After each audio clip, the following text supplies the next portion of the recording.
బ్రహ్మంగారిని చూపించి ఉండేవాడిని కదా. జరిగిందేదో జరిగిపోయింది, ఇంటికి వెళదాం రాసిద్ధా అని కుమారుణ్ణి బలవంతంగా తీసుకువెళ్లే ప్రయత్నం చేశాడు.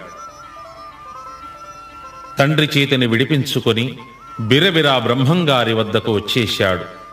బ్రహ్మంగారి వెనుక నిలచి తండ్రితో ఇలా అన్నాడు: నాన్నా పీరు సాహెబు, ఈ జీవుడికి శరీరమే ఒక పెద్ద బంధం. తల్లి తండ్రి మొదలైన అనుబంధాల బంధాలు మరింతగా పెంచలేను నేను. నీ ముత్తాతతో నీ తాత, నీ తాతతో తండ్రి, నీ తండ్రితో నీవు పోలేదు కదా. నేనెట్లు నీతో రాగలను? తండ్రివైన నీవు ఔషధం సేవిస్తే నా వ్యాధి పోదు కదా.